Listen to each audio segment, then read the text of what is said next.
ភាសាបុរាណខ្មែរបានពោលថាប្រពន្ធពីរគោ3ដំរីមួយព្រួយមួយជីវិតពាក្យនេះគឺចង់សំដៅទៅលើមនុស្សប្រុសនៅពេលណាដែលចូលដល់វ័យដែលមានគូស្រករគឺជាពេលមួយដែលត្រូវថ្លឹងថ្លែងរវាងគ្រួសាររបស់ខ្លួននិងគ្រួសាររបស់ភរិយាដូចនេះហើយបានជាមាន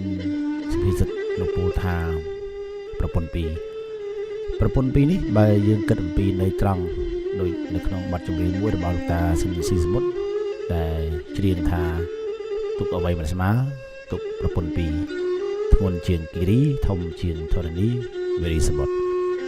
នៅក្នុងន័យនេះគឺជាន័យត្រង់ប៉ុន្តែបើយើងនិយាយអំពីន័យធៀបមានន័យថាលោកចង់សំដៅទៅលើមនុស្សប្រុសនៅពេលដែលមានភរិយាហើយគឺត្រូវតែថ្លឹងថ្លែងទាំងសាច់របស់ខ្លួនទាំងសាច់របស់ភរិយាបានស្មើគ្នាចំណែកឯពាក្យថាគោ3គឺសំដៅទៅលើសត្វគោដែលជាន័យត្រង់គឺថាគោនេះវាស៊ីអាហារស៊ីស្មៅតាំងពីព្រឹករហូតដល់យប់ដល់វាដីតែម្ដងដូច្នេះនៅក្នុងន័យគោ3នេះគឺចង់សំដៅទៅលើមនុស្សប្រុសដែលខាតត្រូវតែធ្វើការរៀនសូត្រពេញមួយជីវិតរបស់ខ្លួនពេលមួយសត្វគោដែលស៊ីតាំងពីព្រលឹមរហូតដល់ដីអញ្ចឹងដែរគោ3នេះគោ1គឺសំដៅទៅលើការរៀនសូត្រដែលមានចំណេះដឹងគោ2សំដៅទៅលើការរៀនយកជំនាញដែលជាចំណង់ចំណូលចិត្តជាអាជីពរបស់ខ្លួនតែម្ដងហើយនិងគោ3គឺសំដៅទៅលើការរកនៅចំណូលដើម្បីចិញ្ចឹមគ្រួសារដូច្នេះគោទាំង3នេះគឺសំដៅទៅលើការរៀនសូត្រសំដៅទៅលើជំនាញដែលយើងមានហើយជាមួយនឹងការរកស៊ីចិញ្ចឹមជីវិតរបស់យើងដែលឡែកចំពោះដំរីមួយនេះគឺសំដៅទៅលើ